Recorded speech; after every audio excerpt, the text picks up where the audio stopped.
Hello everyone, welcome to today's show. Recently, I discovered that some Buddhist people around me, when they heard that others were sick, would advise them to concentrate on reciting the Buddha's name and not to pay too much attention to the illness, and they would not even recommend seeing a doctor. They claim that the Buddha is a great medical king, and that as long as he chants the name of Buddha, he will not get sick and his body will be naturally healthy. They believe that persuading people to recite Buddha's name has great merit.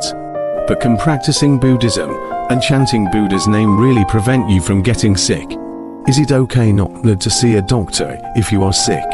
If you don't take good care of your doctor, even your normal life may be affected. How can you say that you can avoid suffering and achieve happiness by reciting the name of Buddha and pursue the fruit of Buddhahood? Nowadays, some people who study Buddhism don't even know the most basic common sense about Buddhism. They are either stubborn in their own opinions, or they mislead others through hearsay, as if they won't get sick once they learn Buddhism. Even if they get sick, they will be cured right away as long as they believe in the Buddha and recite the Buddha's name.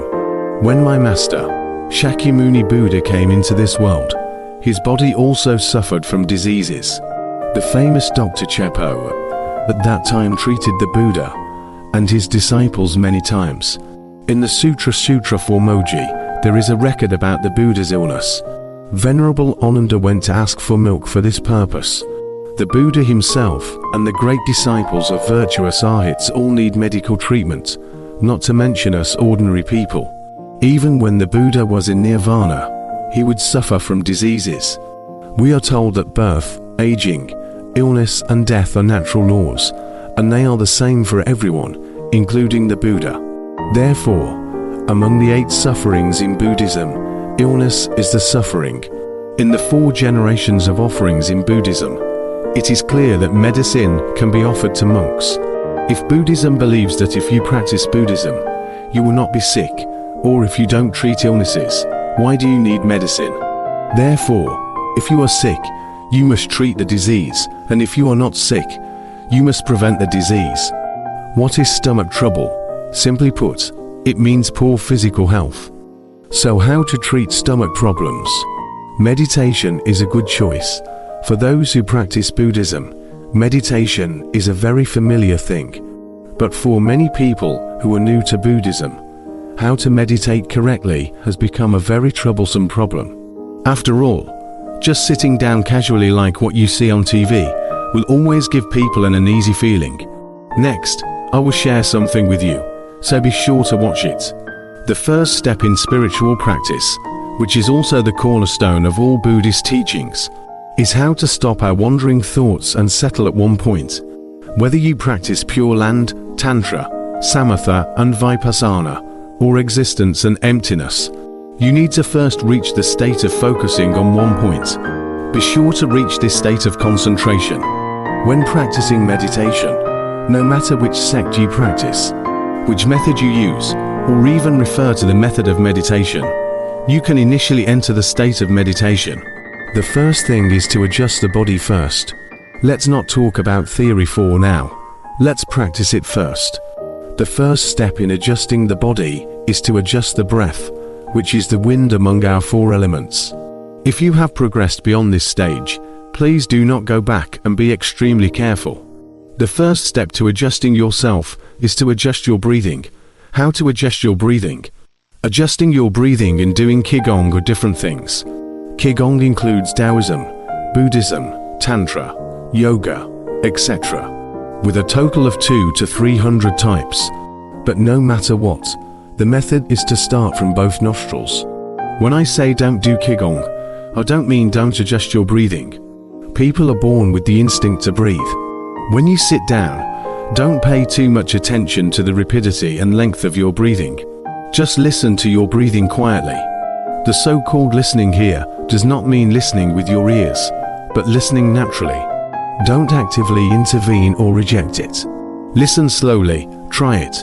Breathing is an interesting thing. It may be short at first but gradually become longer. Please don't think that you are already very good and don't need to study this thing.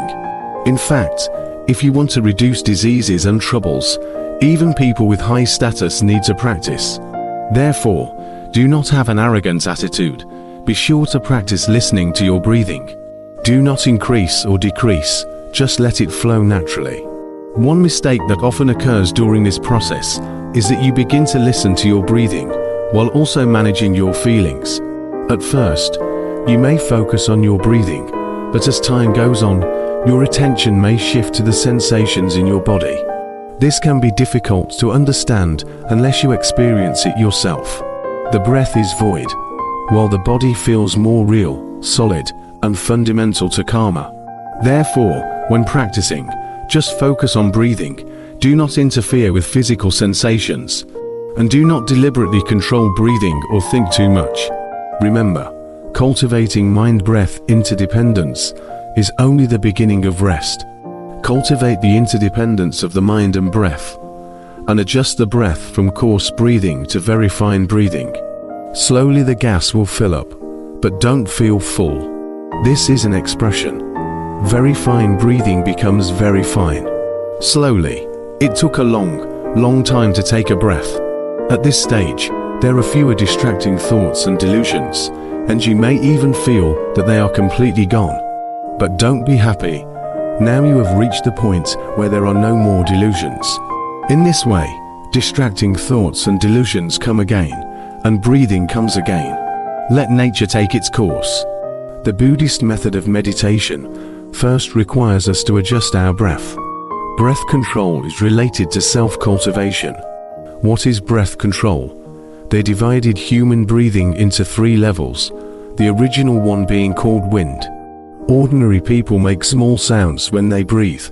Of course, when we are talking, there are too many sounds of vehicles passing by outside, and we cannot hear the sound of our own breathing. If you go home and lie in bed, you will hear your own heavy breathing, which is wind. The heavier our breathing, the more complicated our inner thoughts are, and the harder it is to calm down.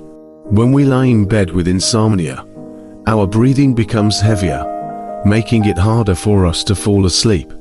Therefore, researchers found that when a person really falls asleep, there is no breathing, and there is no sound at all. This period of time is very short, only a few seconds.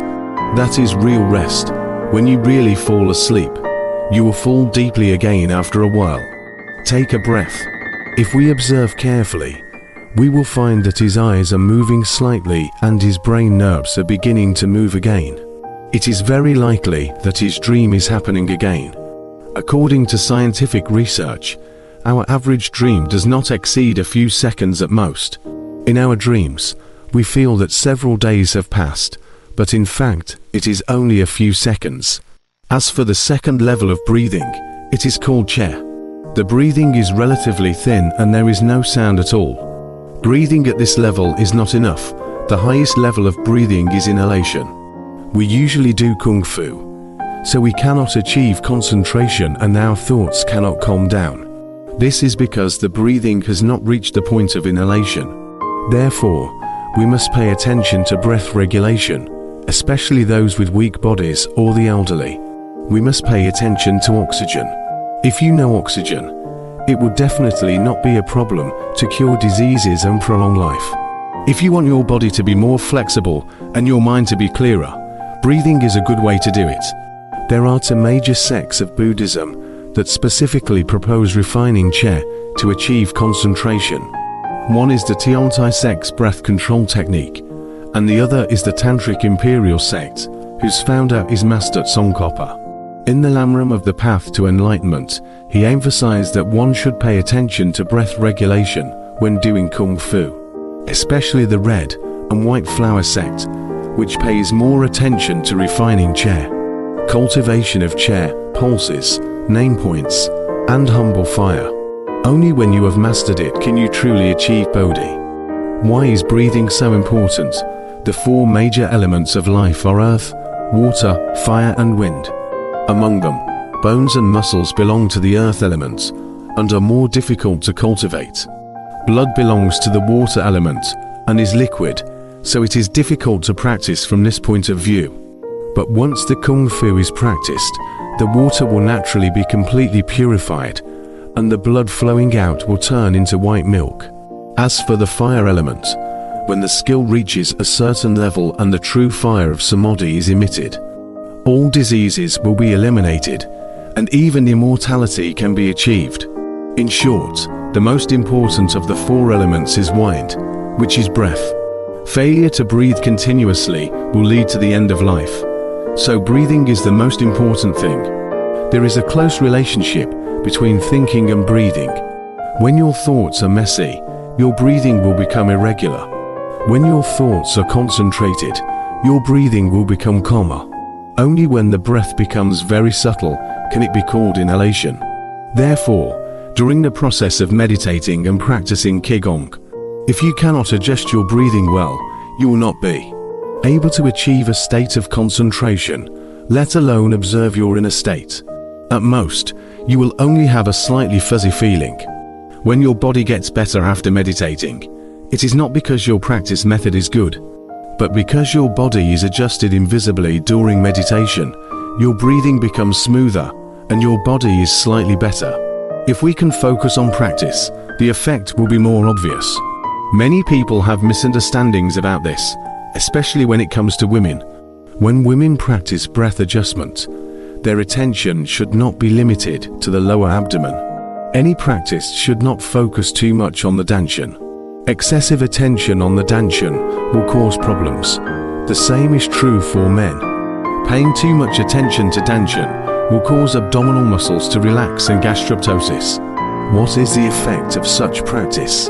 After the Sui and Tang dynasties, the plain Buddha statues were all shaped into the image of a big belly. This is completely wrong, and this practice method is very harmful. In fact, breathing and practicing chair is not about using chair that comes in and out of the nostrils, but using this chair just like using a match. Once it is lit, the match is no longer needed. Everyone's body life has its own heat, and the body itself also has chair. You need to understand this to achieve Anabbana. Only by truly understanding the principles of chair can we achieve the effects of curing diseases, prolonging life, and rejuvenating ourselves. Although it is very easy, it can even be said to be a piece of cake, but because you don't recognize it, you find it difficult. Okay, that's all for today's content. See you in the next episode.